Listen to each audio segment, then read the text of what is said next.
Yes, sorry, technical hitch there. Sorry, if we can just get going, please. We're running slightly late. Thank you very much for attending and for this confirmation hearing on the 11th of January. First item on the agenda, apologies for absence. Through you, Chair, we have apologies for absence from Councillor Carr with Councillor Jelly substituting and from Councillor McGee with Councillor Lee substituting. Okay, thank you. Do we have any notifications from members of the public to speak? There are none, Chair. Okay. Next item is declarations of interest. If you have any declarations of interest, please make them known. Doesn't look like we have. Thank you very much. Next item is Chair's announcements. I don't have any specific announcements, sort of general-wise, but there is due to be a remote briefing session for members on the 17th of January from 2 till 4 on the development of the PCC's proposed precepts. An agenda will be circulated to members beforehand. I think then we need to go on to the next item, but the first item that is to welcome our candidate, Nick Adderley, to this meeting. And if we could just go round the room, just so that we introduce everybody. I'm Jill Mercer, Chairman of the panel, and including the officers, this is. I'm Diana Davis, Democratic Services Officer. Ken Pritchard, the Ward Councillor for Deanshanger Ward. Russell Roberts, Councillor for Wicksteeds Ward. Councillor Ian Jelly for Northall Ward in Kettering. I'm Dorothy Maxwell, Councillor for Earthenborough Ward. Good afternoon. I'm Andre Gonzalez, Vice Chairman and Councillor for East Hunsbury, which is officially the original ward for headquarters of police. So I have declared a little bit of an interest in there, and a passionate one too. Thank you, Madam Chairman. Okay. I think most people know me, but it's great to be here. Thank you. My name is Nick Adderley. I'm the current Chief Constable of Northamptonshire Police and hope to remain so for the next few years. Stephen Mould, Police, Fire and Crime Commissioner for Northamptonshire.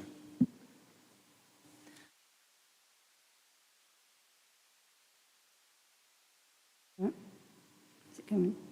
Nikki Marzek, Head of Paid Service for the Office of the Police, Fire and Crime Commissioner. Councillor Adam Brown, Deputy Leader of West Northamptonshire Council and a Ward Member for Bugbrook Ward. Winston Strachan, Councillor for St George. Anita Shields, Independent Member. Thank you. Pauline Woodhouse, Independent Member. Councillor Anley for the Windmill Ward in Kettering. Councillor David Smith, West Northamptonshire Councillor for Woodford and Weedon and Cabinet Member for Community Safety and Engagement. James Edmonds, Democratic Services Assistant Manager at West Northamptonshire Council. Thank you very much, and thank you for a very full attendance today. If I could ask James first to outline the procedures, and then if anyone has any questions, we'll cover that first. Thank you, Chair. So, as set out in the report, item 5A on the agenda, the confirmation hearing for a Chief Constable is one of the statutory functions of the panel that has to be done in a set way based on the relevant legislative requirements. So, Section 4 of the report goes into some of the background to that, and then Section 5 of the report at 5A, and particularly paragraph 5.4, outlines the way that the confirmation hearing will be conducted, as I say, based on the requirements that the panel has to fulfil and the approach that's worked effectively in practice for this panel in the past. Section 5 of the report then goes on to just talk about the focus of questions to the candidate, which is supposed to be around the areas of professional competence and personal independence. And that's really reflecting that the purpose of the confirmation hearing is not to repeat or duplicate the process that the Commission has gone through to get to the point of having a preferred candidate, but intended to provide a final check, safeguard on before the appointment is confirmed. And then Section 5 of the report then goes on to summarise the possible outcomes of a review, which are essentially that the panel can recommend an appointment. It can make a recommendation on an appointment, which could be a recommendation not to appoint, which the Commissioner would be obliged to consider and respond to, but would not be required to accept. And then finally, in the case of the appointment of a Chief Constable, the panel does have the power to veto a proposed appointment, providing a sufficient majority of panel members agree to that. As you would expect, the advice, the national guidance relating to a recommendation not to appoint, or particularly relating to a veto, are that they should be used only in rare, and in the case of a veto, exceptional circumstances, because that would effectively involve the panel saying they didn't think a candidate was appointable, didn't think they met the minimum standards for the position, and that conclusion would obviously represent a serious failure in terms of the process that the Commissioner had followed to arrive at the proposed appointment. So the report at 5A is intending to give members an overview of why the panel is here today, essentially, and what its task is. I'm happy to take any questions on that panel members may have. Does anyone have any questions on that procedure? No? Okay. Well, thank you very much. Oh, sorry. I don't have questions about the procedure, but I do about the content of one of the reports on item 5B. Yeah. Where would you wish to take those questions, Madam Chairman? Just checking. That's the Commissioner's report, so... Yeah, I think that will be in with the Commissioner's report. When the Commissioner gives the report, that will be part of that explanation. Okay, thank you. Okay. So if I can now call on the Commissioner to outline the proposed appointment and introduce his candidate. Thank you, and a Happy New Year to everyone who I haven't seen. So, Madam Chairman, as panel members will know, Nick Adderley, the Chief Constable for Northamptonshire Police, was appointed on a 5-year contract in 2018, which will come to an end in the summer of this year. It is my belief that it's in the best interest of Northamptonshire Police to offer Nick a further contract to continue as Chief Constable for a period of 2.5 years with the option to extend by mutual agreement. As the Police, Fire and Crime Commissioner for Northamptonshire, I have an excellent working relationship with Nick, and I'm proud that under our leadership, Northamptonshire Police is making real performance improvements, and I'm determined that this work continues. This is best achieved, in my opinion, by renewing Nick's contract for a further 2.5 years with the option to extend by a mutual agreement. The report in front of you sets out the current pension scheme for police officers can result in a detrimental financial impact for financial officers where they've exceeded their lifetime contributions to the scheme. However, there is a precedent in policing where police officers reach this position to enable them to abate their pension, which is what I am proposing to you today. I've agreed with Nick that in extending his tenure and renewing his contract, he can take a break from the service to enable him to abate his pension on the grounds that continuing in service under the current pension arrangements is economically untenable from a personal financial perspective. To ensure this is possible, we've sought advice from our legal services, which confirms that a break between contracts for the purpose of abatement is legal. In addition, the position of national bodies such as the National Police Chiefs Council, the NPCC, and the Chief Police Officers Staff Association, SAPOSA, have also been supportive.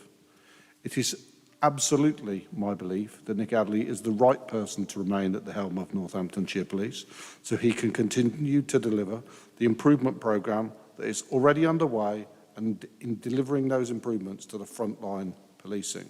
Nick has demonstrated the clear leadership and drive that will ensure stability and create the best conditions for the force to continue to make progress.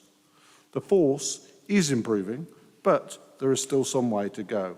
Nick has clear plans that will improve policing across the board, strengthening the link between neighbourhood teams and the people they serve, better fighting crime and arresting more offenders. I believe those plans for better policing in Northamptonshire will be carried through if we keep up this momentum. I believe Nick is the best person to lead the force through the challenging circumstances we will all face, and will hold him to account to ensure that he delivers on that basis. When Nick was first employed, he was subject to a very comprehensive process which took place over 2 days, in which 4 candidates went through a stakeholder panel, an internal police question time event, a technical competency panel, and a formal interview. It was clear that each candidate was able to offer a wealth of experience and vision that would be a credit to our police service. But the vision and leadership demonstrated by Nick meant he was the outstanding candidate who was able to demonstrate strong leadership with a clear and pragmatic approach to policing. His drive, passion and motivation inspires others to want to both work and both for him and for us to deliver a great service. I hear from many members of officers of all ranks and grades, from our policing staff members and from our strategic partners, about the positive difference he makes to policing in Northamptonshire each and every day. This is reflective of the difference Nick is making to our county. Nick has demonstrated as our Chief Constable he is able and willing to rise to the challenges of delivering on the foundation that we have already built and drive towards forwards and successful outcomes we need to ensure we're making Northamptonshire even safer. Madam Chairman, the panel today has the important responsibility to review my proposed appointment of Mr Nick Adderley as the Chief Constable of Northamptonshire Police. I'm sure you will undertake this with significant duty, with great rigour and insight, and we're happy to answer any questions you might have. Thank you very much. Well, normally at this point we then start to ask questions of the Chief Executive. Councillor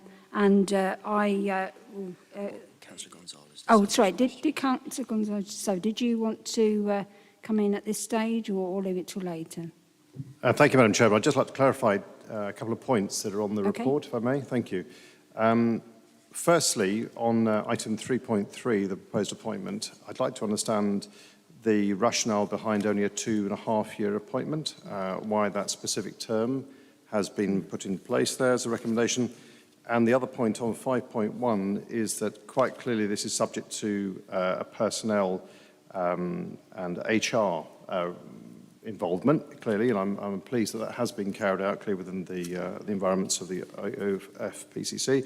But I wonder why in the report it has a specific sum quoted. I only asked that question because quite clearly it's a personal matter and the salary bands are normally put into reports, but as it is included early on in the report, but why is there a specific sum attached in terms of the actual remuneration figure?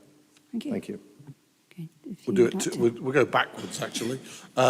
It's publicly available. It's disclosed as part of our openness, and I want to be open up front.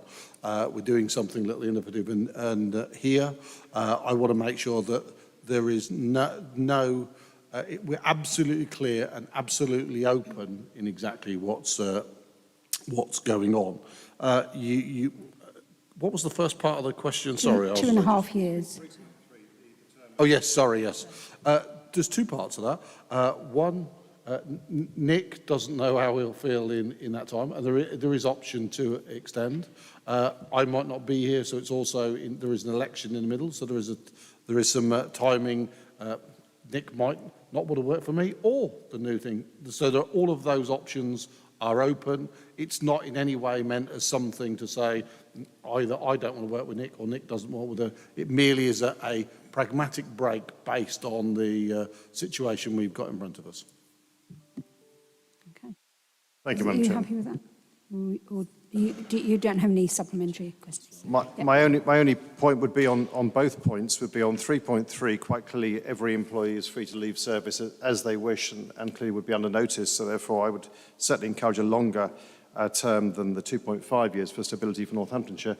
And the other is in terms of the 5.1, if we are then stating publicly, and I appreciate, I know that the recommendations were up to 167 as the salary band, clearly I don't see it possible that we can say that he hasn't been performing, so therefore why are we only offering, or why is the Fire and Chief Crime Commissioner offering only 165 instead of 167? I appreciate he's obviously very prudent in terms of looking after the finances, but clearly I would suggest that he went to 167. Okay, well, I'm sure the Commissioner will take on board those points. Okay. Yes, Mrs. Shields. I think I have already asked this question before, but I just want to reiterate the question to the Commissioner. The interim of 25 days, I believe, would that be an additional cost? Thank you. Right. Okay, I think we heard. Okay, well, no, she said she didn't want to. No, that's right. What is your motivation? Sorry, what's your motivation in wanting to continue as Chief Constable for Northamptonshire beyond your current tenure?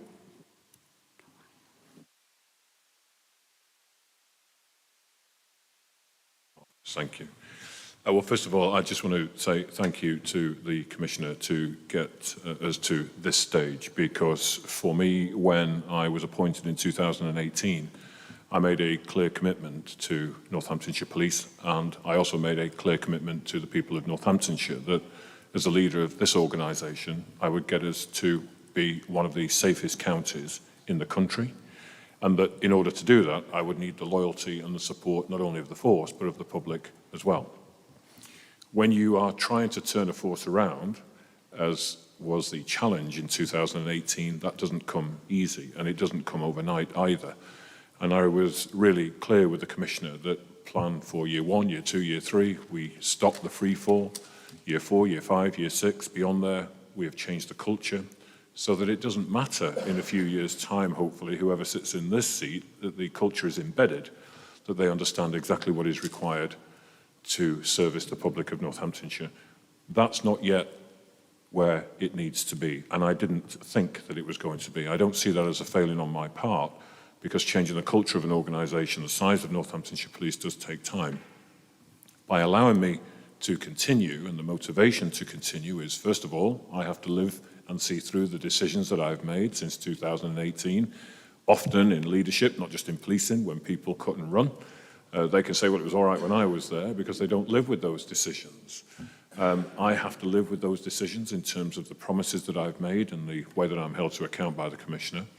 And secondly, to actually see them through and embedded and walk in that path with the men and women of Northamptonshire Police, being held to account, yes, by the Commissioner, but by the public of Northamptonshire. And when I eventually do decide to call it a day, that we walk out of here with a safer county, having achieved the objective, and knowing that you have earned your keep. So that's the real motivation, is that I want to see the job through. And as the Commissioner has outlined, for which I'm grateful in his report, there is still more to do, and we will see that through over the next few years, all being well. Thank you very much. Councillor Gonzalez de Savage, you have the next question. Thank you, Madam Chairman. Chief, what do you see as the main challenges facing Northamptonshire Police these days and in the future, and what do you take from your previous professional experience and how to address those challenges?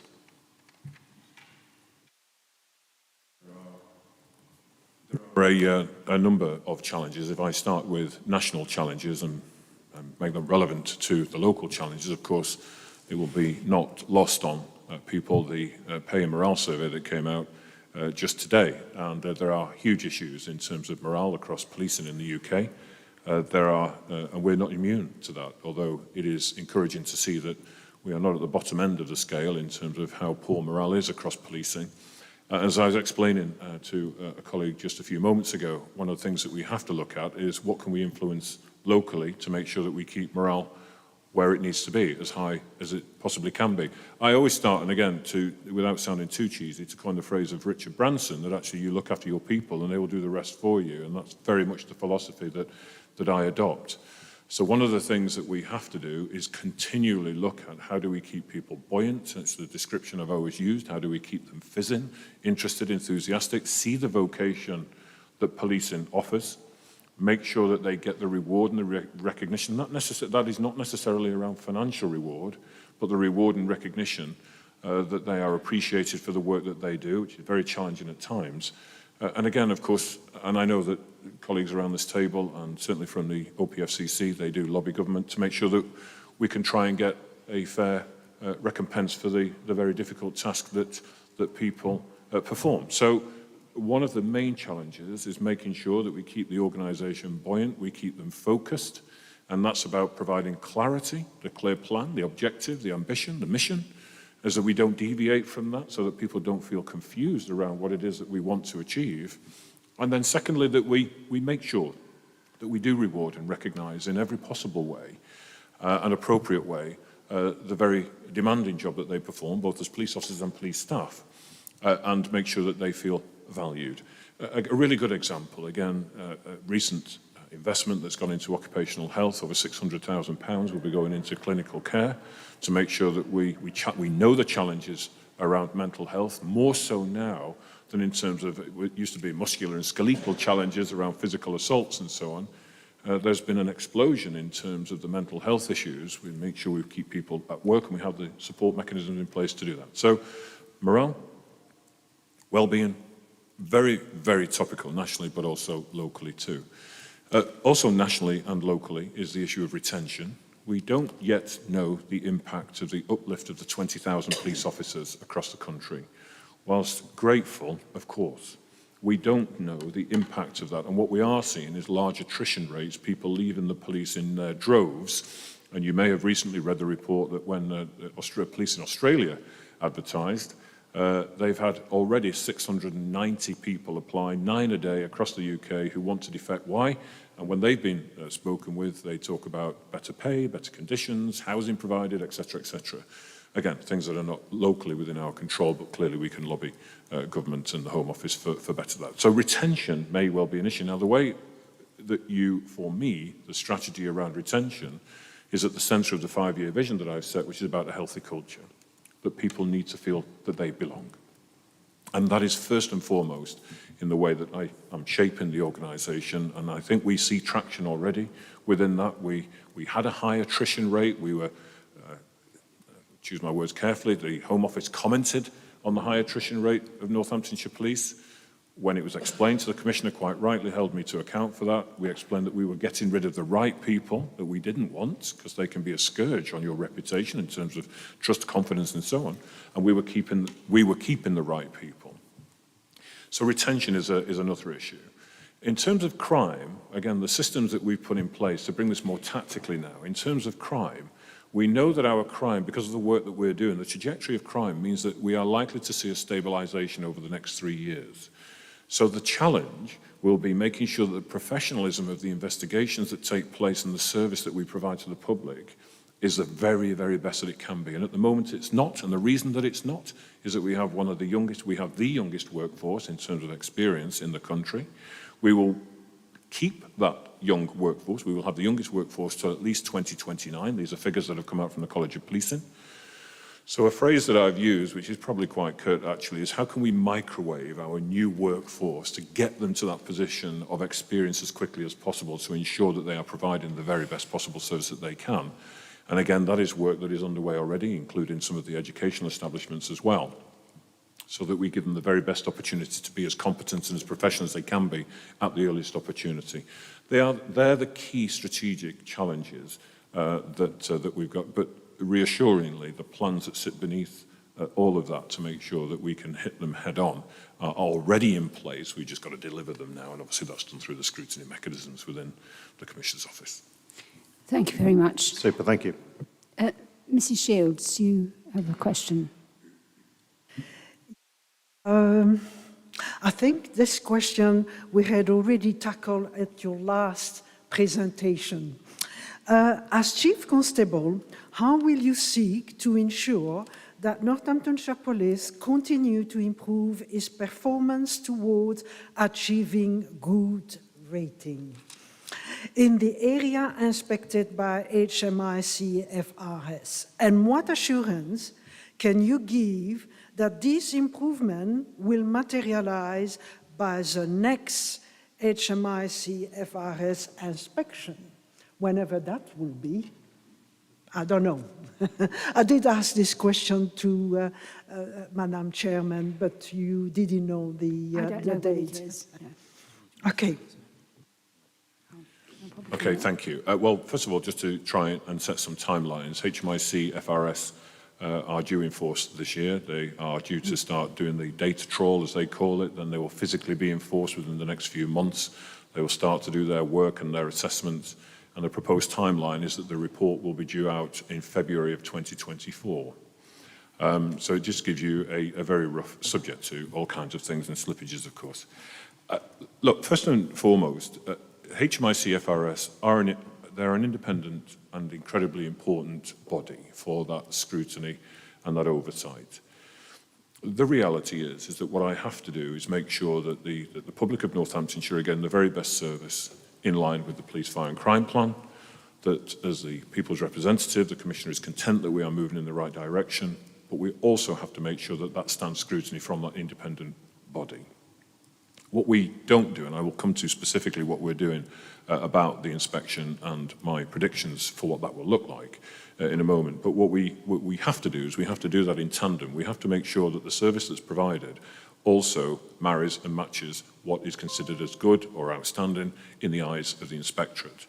And so I'm very conscious of that. The reason I make mention of that is that what I'm not prepared to do is play a game to just tick the right boxes for an inspectorate. We've seen that happen in policing, we've seen it happen in other organisations, and quite frankly, I think it's crass, and you fail the people that you are there to serve. So we are making sure that we are doing that.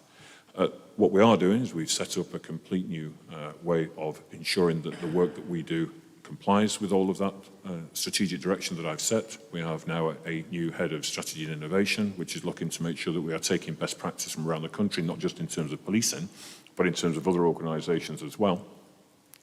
We are making sure that the work that we are providing is properly documented and audited, and that we can show our workings out, which again is something that we've not been particularly good at in the past. We set up a new team which will look at the audit and inspection of the force.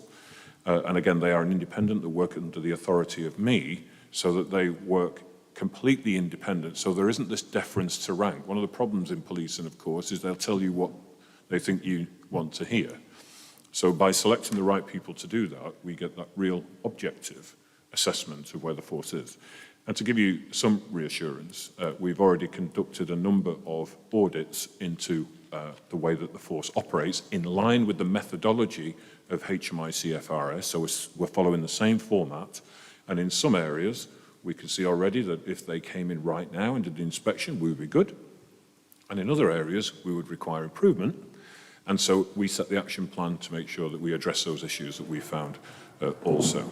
So that's what we're doing. And actually, Colleen, who is in the room, is heading up that work and has vast experience in this field, in any case, from previous employment. And what she is finding is that there are, I say quick wins, but I don't mean unprofessional. There are quick wins, and there are some longer-term amendments that we need to make, which are already in train. We have done our own assessment of where the force is right now against the 10 questions that are asked of HMIC FRS, 10 broad questions. There's over 1,000 subsets that sit underneath that. And if we were inspected today, the outcome would be overall, the grade, we believe, would be good. That doesn't mean to say there isn't work to do. There is. Thank you. Thank you very much. Ms Woodhouse, you have the next question. Thank you, Chair. Chief Constable, what do you see as the key factors in enabling Northamptonshire Police to operate as effectively as possible in a demanding and financial environment, and how will you seek to address this?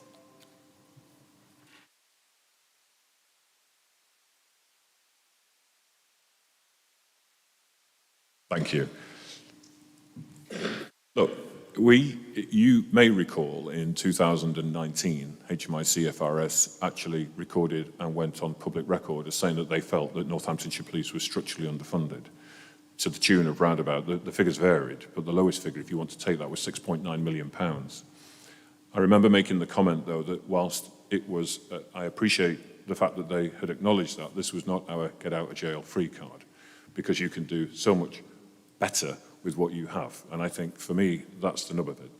So whilst the challenges financially are stark, there's no question, what we have to do, first and foremost, is make sure that, that we get it right first time. It is incredibly expensive, and not just here in Northamptonshire, but across policing, is incredibly expensive when you're having to do the rework. Not just in terms of trust and confidence, but financially, sending people out to get their proper statements, getting people out to do the first, in terms of scene of crimes, getting people to actually do the golden hour principles and so on and so forth.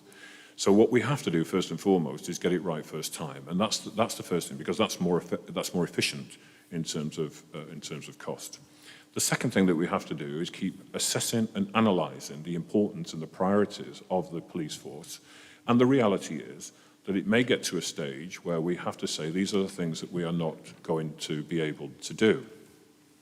Without being controversial, and I know that now is not the time, we have started a major piece of work that the Deputy Chief Constable is heading, which is called Right Person, Right Care.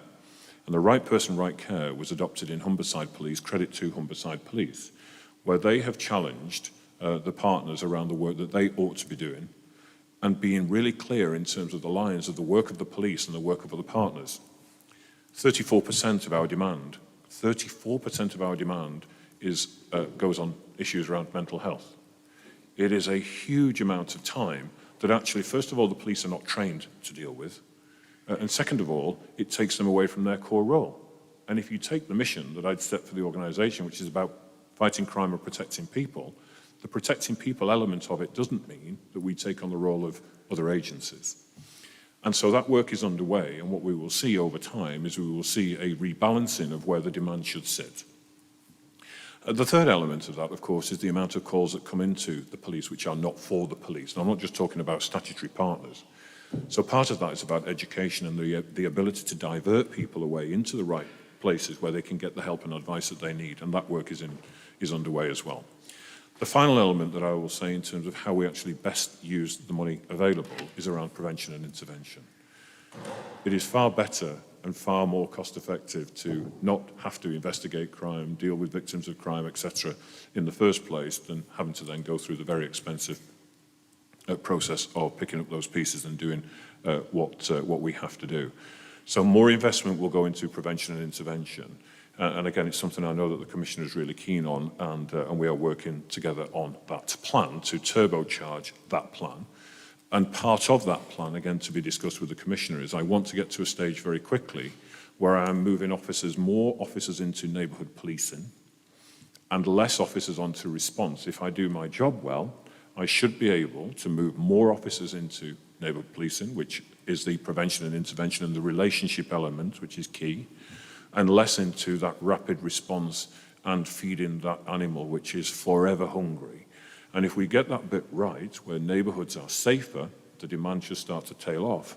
And then the model, or the idea is that more officers then into neighbourhoods, less onto fast response. But that is a conversation that, should I be successful, that is a conversation with the Commissioner that I want to have in the next few months. So it's about making sure that I can show value for money, but that's around priority, that's around making sure right agencies are dealing with it, that we're dealing with the right things that we ought to do, and that we're preventing the issues in the first place. Thank you very much. Thank you. Oh, are you okay? Councillor Strachan, if you'd like to ask the next question, please.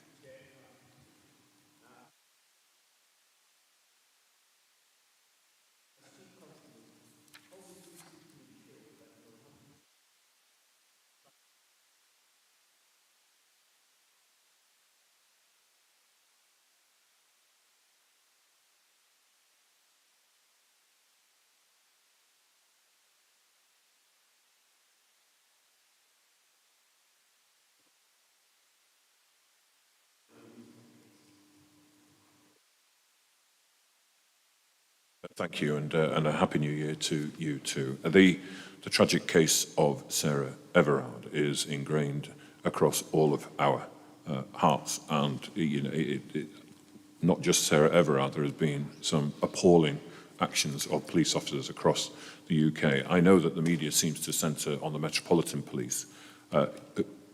This is not just the Metropolitan Police. All forces are having issues with a number of people who are conducting themselves in a way that we all find abhorrent. So first and foremost, it is making sure that we are attracting the right people into policing. Second of all, that the vetting and the professional standards assessments of those people before they are even given an offer of employment are where they need to be. And there is a lot of work going on in Northamptonshire Police in that regard. More investment has come from the Commissioner's Office into vetting, more investment has gone into professional standards. And as I made reference to earlier, we had the highest attrition rate of 16.9% people that were leaving Northamptonshire Police or being fired from Northamptonshire Police. And again, when we did the assessment of that, these are the right people that we want to get rid of. That will continue. And again, it wasn't pressure from the Home Office, it certainly wasn't pressure from the Commissioner, but I will never apologise for getting rid of a high number of people if it is the right people that we are getting rid of. So, attracting the right people in the first place. I think nationally there is a role to play in that, in making sure that what we don't do is dramatise or glamorise what policing is all about. This is serious business. This is serious professional business that we have to get right. Second of all, that we do the right things in terms of identifying those that shouldn't be in policing, get rid of them, don't employ them in the first place, but get rid of them when we see that there are flaws in their character that we wouldn't want. The big thing for me, and I know, and again, I've discussed this with the Commissioner, is making sure that police regulations are assessed, amended and reviewed so that you can more quickly and more easily get rid of people that are in the organisation that shouldn't be. It is the devil's own job to get rid of somebody from policing. That may be the case for public sector. I speak from my experience of policing. It cannot be right that you can have people who can play the system to the extent that they can at the expense of the taxpayer, ultimately knowing that they're going to get dismissed or fired or even imprisoned in one recent example, but we still have to pay them because of regulations as it currently stands. And again, that is something that I know the Commissioner supports me on and is helping, pushing, driving nationally to make sure that we can change regulations to make sure we get rid of people. So that's the very strategic level. I think on a local level, I make it clear to police officers, if you believe that people are not watching your every move, you're mistaken. They do. The way you drive your police car, the way you dress, the way you conduct yourselves, the way you speak to people, whether that be on social media or whether it be in real life, your every move is being watched. And through that, people will take a view on how your organisation is based on that interaction or that behaviour, so on and so forth. And so what we are doing, and we continue to do, is make sure that we set the highest standards to make sure that you can still do things like stop search, you can still make an arrest, you can still do it in a professional way that doesn't alienate yourself from the public, but doing it in such a way, and again it's a comment that was made yesterday at the Accountability Board, we're not very good at actually telling the public what we're doing, why we're doing it, and how we're doing it. So I think there's a real big piece in terms of the communication that we need to get better at. That we continue with the training and professionalisation. Nationally, we need to try and change regulations so it makes it easier, so that we can dismiss the right people, and also making sure that we are attracting in the first place the right people too. Thank you. Councillor Lee, would you like to ask the next question, please? Thank you. Hello, Nick. The Commissioner has set out in his 5-year police, fire and crime plan that he wants Northants Police and Northants Fire and Rescue Service to collaborate in the community wherever it makes sense to do in the interests of community safety. As the operational leader, how will you work to deliver this aim? And can I ask you to include young people in that, if at all possible? Thank you. Yes, absolutely. Thank you. Well, first and foremost, I start from the position of I will collaborate ethically with anybody if it means the public are safer and feel reassured.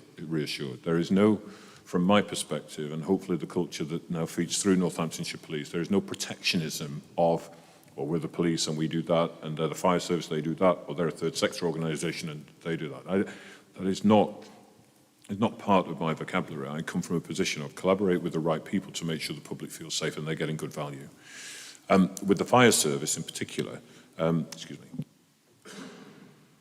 the first thing that we have to do, of course, is make sure that what we don't do, is infringe on the statutory duties of those organisations. And you probably are not aware, but I'm the national lead for police fire collaboration and the emergency service collaboration nationally on behalf of the National Police Chiefs Council. It's pleasing for me because I did some work some years ago, a couple of years ago, just before COVID, to show that there are no financial barriers and no legislative barriers to collaboration, despite what some people may think. Actually, they hold up, well, you see, you can't do that. You know, it says on my card that it's this, this, and this. Actually, there aren't. It's around willingness. The important thing, though, is that we have to make sure that this is embedded to such an extent that it doesn't matter. This can't be built on relationships. Relationships, you can make anything work pretty much, but it can't be built on relationships. It has to have a solid foundation that will live on beyond whoever is sat in wherever. And that's encouraging with the new fire chief. It was the same with the previous fire chief, I have to say. There was willingness. With the new fire chief, there's also willingness. And we are looking to make sure that from, you asked about young people, from the emergency services cadets, so from that level up to make sure that we have the right, shall we say, pipeline, without being discourteous, the right pipeline, so we're getting the right people into the cadet service so that they get all of the benefits of being a cadet in any case, and hopefully there is a feeder line into the service, so they're more accustomed to it. It goes back to the previous question, actually. You will already have tested them out in many ways in terms of values and view. And then secondly, look at pushing the boundaries as what is not seen as traditionally maybe firework or police work and so on. And as I say, not being precious about it. Already there is good stuff going on. The joint operations team within Northamptonshire Police work very, very well. And again, further investment has gone into drone technology, and we will see that accelerate over the next couple of years. And the fire service are doing fantastic work in terms of searching for missing people, for example, making sure that they can do forward views in various areas in terms of whether it's evacuation, floods, all the rest of it. I think it's just, well, I don't think I know, it is a case of let's get, and we do, get around the table, work out the things that we want to do, do the evaluation to ensure that actually it's delivering what we said, and just getting on with it. As part of the national work, there is resistance to this. We have a great opportunity in Northamptonshire to make sure that we lead by example. I want to lead by example. I want to show the value and the benefit on that basis of the public feels safer, are safer, and better serviced. And let's set the standard. The national position from many of my colleagues is this is an erosion into policing from the fire service. Some of the fire service will say, well, we're not cops. We have brand to protect. You can do all of those things. These are minor bumps in the road that you can work through. And so that's part of the ambition. I know there's a meeting in a few weeks' time to really nail down what we're going to do and how we're going to do it. Councillor Jelly. Thank you very much, Chair, and nice to see you again, Nick. My question is, what key principles will you apply when working with the Police, Fire and Crime Commissioner to reflect that the Commissioner and the Chief Constable have distinct responsibilities but it must also work well as a team in the interests of Northamptonshire, or Northamptonshire, I should say. Thank you, and good to see you too. Well, first of all, the policing protocol and the legislation is quite clear in terms of the responsibilities of a Police and Crime Commissioner, in our case, Police, Fire and Crime Commissioner, and the role and the operational independence that exists and must be maintained for the Chief Constable. There's very good reason for that, and of course that is so that politics do not direct and dictate the way that an area is policed. That said, when the legislators laid down that particular piece of legislation, I think it was very binary. They saw that as quite binary. The Police, Fire and Crime Commissioner will do this, and the Chief Constable will do that. It's not. It's not. It can't be. And again, I was grateful for the Commissioner's comments in terms of the way that we work together. I know you know this, but be under no illusion in terms of the way that he holds me to account quite rightly as the voice of the public is very, very robust, and so it should be. I would be disappointed if it was anything other. But you have to work to the same, you have to have a common purpose, and you have to have shared objectives. And first and foremost, this Commissioner in particular has the same ambition as I do. We may go about it in different ways and want to go about it in different ways, and we have some interesting conversations.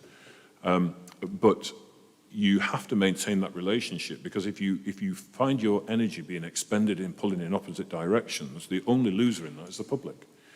And by quite clear, obviously I'll go and I'll say, I think, this is the way that we need to go, and this is the way that we need to finance this, etc., etc. The Commission may have a different view, but we have the same objective. And there has not yet been a moment in the 4+ years where we are at opposite ends of the scale in terms of the objective that we want in terms of a safer county. So we must maintain that. That doesn't mean to say that we don't professionally disagree, but we will always, and have done, come to a compromise in terms of what needs to be achieved. But what I will not compromise on is the detriment of the public safety. And that is quite clear in statute of my responsibility in terms of prevention of crime and disorder and the safety of the public. And I think that is one of the advantages, should I be successful, is that we have that working relationship where we both understand each other, and we know the way that we have to navigate through some tricky issues. But it is not binary, it is not black and white. There is a very grey area, and I think I will say openly that some of my colleagues would do well to understand that there is a grey area. Falling out with your Commissioner because you want to stamp your authority in terms of operational independence should be very, very rare, if at all.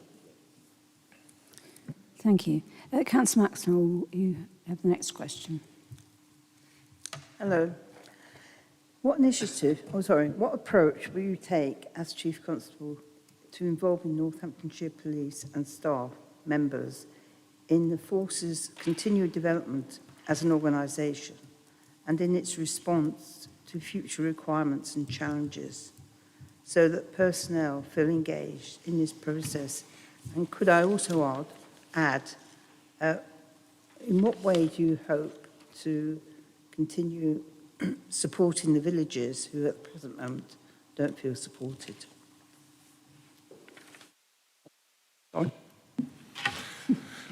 Thank you. Okay, some of you may have heard me say this before. First and foremost, we need to demystify what policing is all about.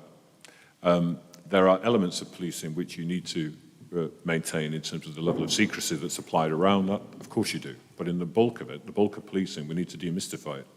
And what I mean by that is that in the past there has been this almost a barrier around, we're the police, you're the public, we do what we do, you don't need to know. And again, I'm hoping that people are starting to see that we are doing that, and we have done that over the past few years by opening up the doors and removing the barriers in terms of understanding what the police do and how they do it. And I'll be the first to admit, and I've said it many a time, Northamptonshire Police alone will not achieve its objectives if it doesn't share information and work well with the public and partners. The biggest deterrent in terms of crime and disorder comes from the public. Fact. Now, whether you start from, the cultural changes that need from a young person moving up, whether you go into the education establishments, it doesn't really matter. But without the public support, policing will fail. And that is something that, most of the senior leaders that in Northamptonshire Police, they absolutely get that now. There is no question in my mind that they absolutely get that. So more of that. We've been hindered or hampered, however you want to call it, by COVID in terms of we want to do more in terms of opening those doors and getting the public more involved. We want to do more schemes in terms of making sure that the public can contribute more where they want to in the safety of their villages and towns, going back to your second question. And that will continue. Because there is nothing, this is not a dark art. There are elements of policing which absolutely are, but thankfully rare. This is not a dark art. And the biggest thing, policing is about relationships. This is what I say to new recruits. It's about relationships. Get good at building relationships, get good at communicating with people, get good at sharing the right information and getting people involved. So that will continue at a pace over the next few years. The second thing in terms of the villages, how we're going to do that, it goes back to the earlier comment that I made. There will come a point, and that point will arrive soon, where we are investing more into neighbourhood policing. And I think more than anything, that will start to, that visual contact, the public quite rightly are saying we need to see police more often. We then got to a stage where the public were telling us that they do see more police officers, but they're in their cars. You'll be aware that we've done we're the first force in the country to look at the hybrid motorcycles, the trikes, which are people that can use those now on car licenses, so you can see more PCSOs and police officers using those to get out and about. But again, getting more people out on foot and building those relationships in the neighbourhoods. And that is the ambition. I don't want to make any false promises. The ambition to achieve that, I will push really, really hard. But what I can't do is I can't do it at the expense of failing to respond to the public when they call for an emergency response. If I do my job right, we will be in a position where demand has started to drop. We realise the capacity that's available then in response, and we reinvest that capacity into neighbourhoods, and we start that transition, but we don't do that at the risk of the public. So that's how I will achieve your second part of the question. Your first part of the question, we just continue, as we are doing, making sure that we, as I say, we demystify what this is about. From villagers' point of view, what they would like to see is a contact person or somebody, a familiar face, which is actually coming into the village or the villages, so that they can actually put questions to the person and build up some sort of safeguarding and also help if they've got a problem personally. Yeah, thank you. Okay, thank you very much. Councillor Pritchard, if you'd like to. Thank you, Chair. Good afternoon, Chief Constable. Just on a personal basis, what initiative have you personally introduced during your term of office as Chief Constable that has been most successful at improving the well-being of Northamptonshire residents, and that has given you the most satisfaction in its implementation? I think it would be arrogant for me to give a definitive answer on that. I can give you what I believe.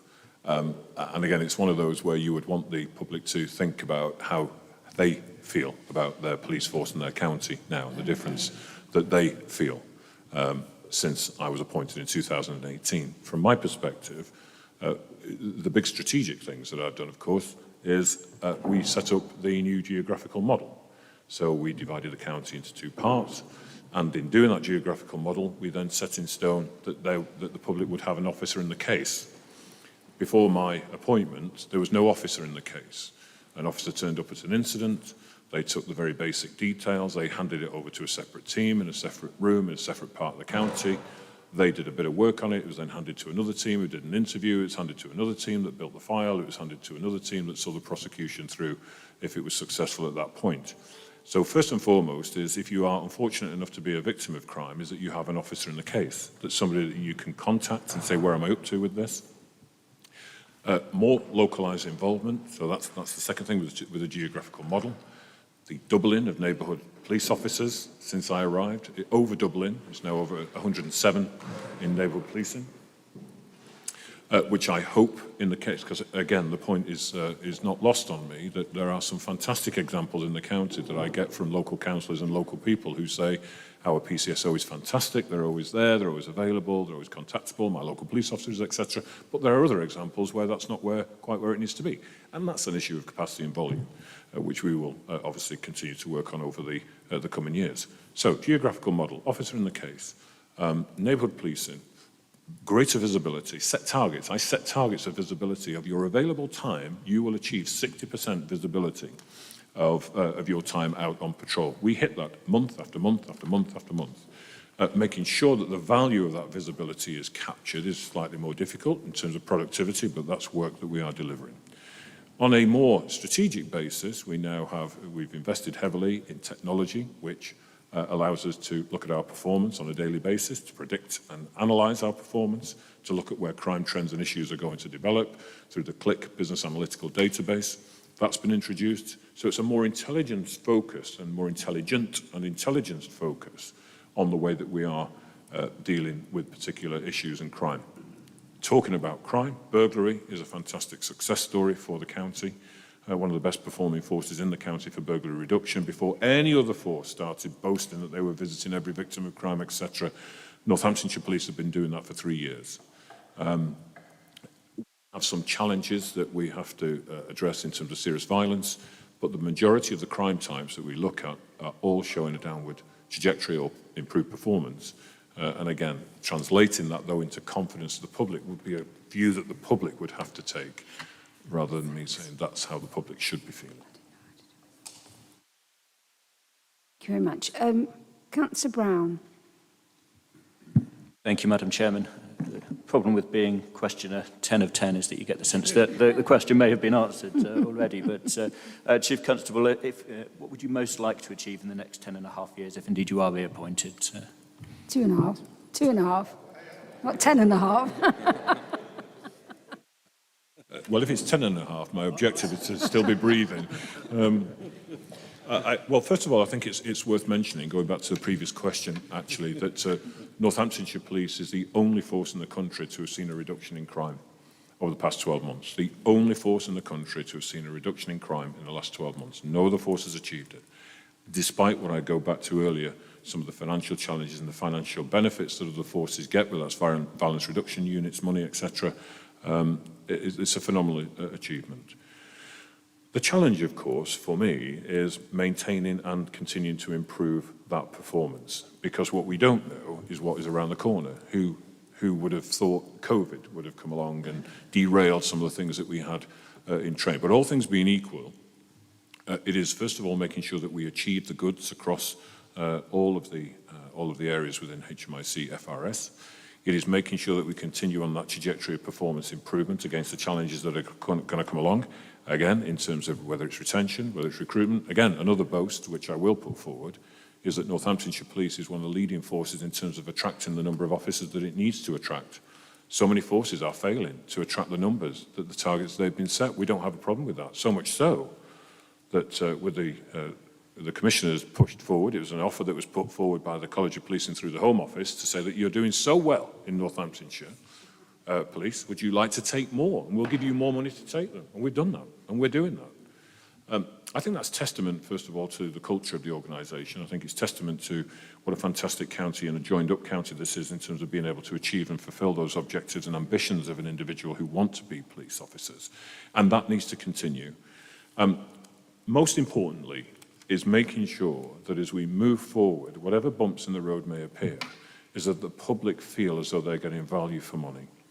And the value for money for me is not necessarily around what they pay in their council tax precept, is that they see a police service that they can be proud of, that they know if they pick up the phone and they require a service, they get a good service and a professional service.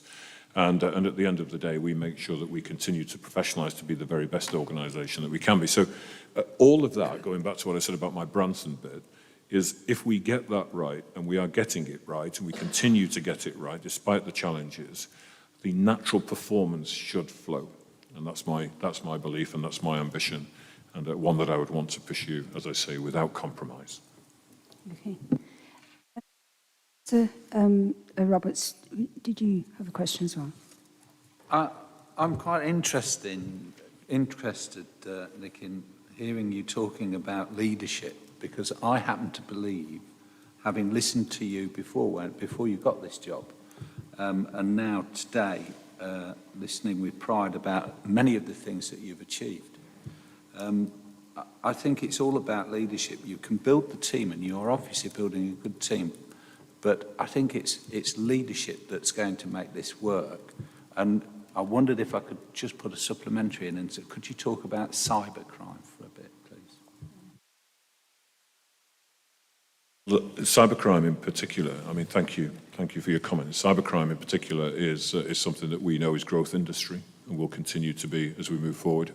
I say we, and I speak on behalf of the police service nationally, are lagging behind in terms of keeping pace with all of the challenges that organised crime groups, which of course with their endless wealth and ability to generate what they generate for the furtherance of their organised crime, is something that we will always struggle to keep pace with. Regionally, to give you some assurance, the conversations this is a really expensive part of policing, of course it is, in terms of the technology that you need, the skills that you need. And the problem with policing is that you spend tens of thousands of pounds training somebody to be a fantastic investigator in terms of cyber and digital, and then the private sector come along and take them off your hands and pay them 3 times what we can pay them. So that's a challenge, but that's not a deterrent for our ambition at all. So the conversations regionally are taking place about how can we do this as a region, because it would be far more cost effective to do it that way, where you can hone and harness those skills on a regional basis. And the bit that I throw in, which is not controversial at all, is that do you need police officers to do that? You actually don't. The warranted powers in terms of the investigation and understanding the methodology of organised criminality, that can be done by, not police, that can be done by police staff, or can be outsourced, to be fair. When you get to the stage of executing warrants and making arrests, yes, that's fine. That's a police officer because they have the attendant powers. But it is a challenge that has been grasped by policing, and again, with us here in Northamptonshire, and the conversations regionally about how can we invest into that on a regional basis, so that we can tackle what is coming up. The reality is that it changes every week, and we're seeing some of those scandals and scams that are quite inventive. It's a shame, isn't it, actually, that if the criminals actually applied that same energy into legal means, they would be a lot happier, I'm sure, and so would the public. So that's what we continue to do, but it is without question a challenge. The work we're doing with Northampton University, by the way, talking about Officer of the Future, we are focused very much on what is the skill set that you need, and through academic rigour they are working with us to make sure that we can try and pick up the skills that we need to look at.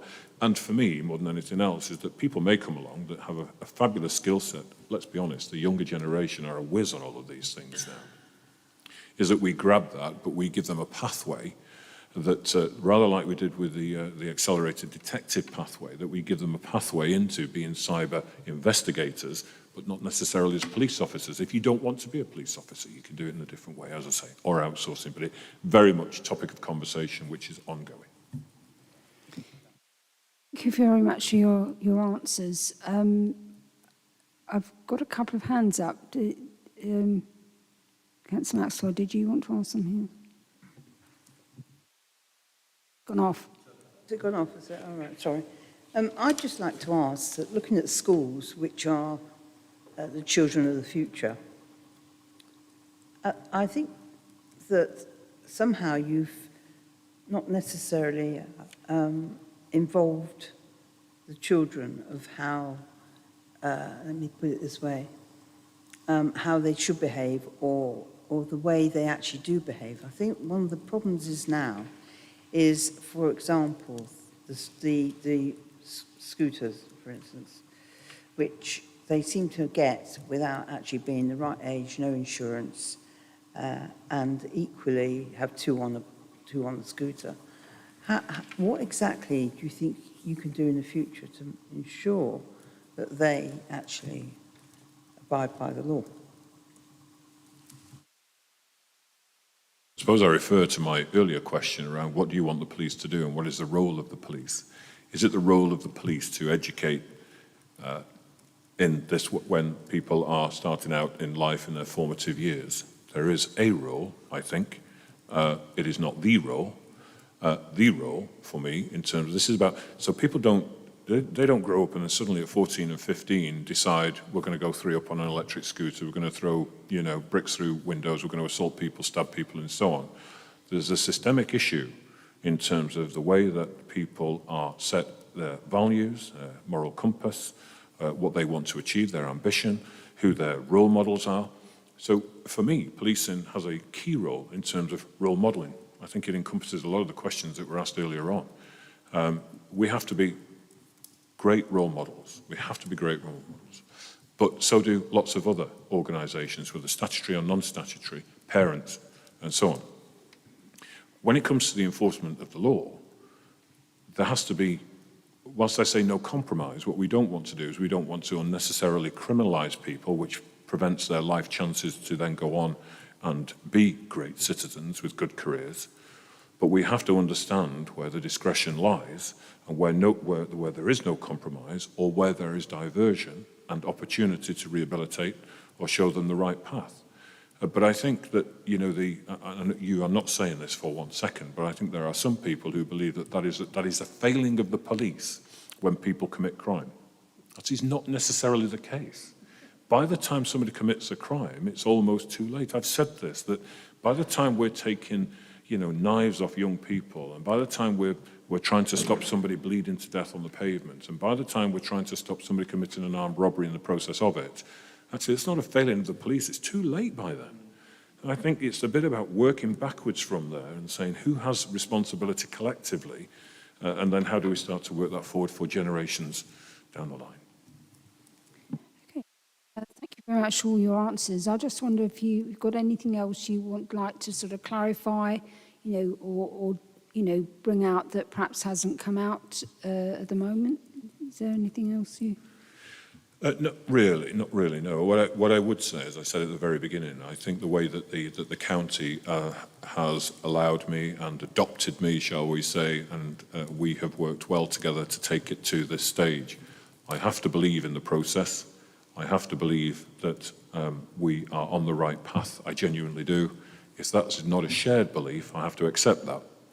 And if there is anybody who is out there that either the Commissioner or yourselves believe would accelerate and take the county to an even better place than we are heading, then I would have to accept that gracefully. But all I would say is that this has been an incredible privilege. Every day it is a privilege for me to come to work in this county with great people. I hope that continues. But my objective is that this is the safest county in the country. And if it's not me at the helm, I wish whoever is the very best, and I'll support them in any way that I can. Okay. And do you have any questions you wish to ask of the panel, or are you content? No, I think the questions that have come forward, you know, if they, I know that the people around this table are not shrinking violets, and if they had any challenges that they would want to put to me, they would have done. So I'm more than happy, Madam Chair. Thank you. Okay. Thank you very much for all those answers to all those quite tricky questions, and I think now is the point we need to deliberate in private. Is that right? I'll just ask James to facilitate that. Yes, so through you, Chair, in terms of the process of the meeting, firstly, if you could advise the panel that there is no urgent business. Oh, yes, sorry, yes. No. I'm not aware that there is any. There is no urgent business, thankfully, and at this point we then need to exclude the public and press. So if we can have I think we need a vote on that. Would you like me to? If you could, please. Yeah, yep. so the formal resolution is that under Section 100A of the Local Government Act 1972, the public be excluded from the meeting for the following item of business, on the grounds that if the public were present, it would be likely that exempt information under Part 1, Paragraph 1 of Schedule 12A to the 1972 Act would be disclosed to them. Thank you very much. Okay. Okay. Something like that.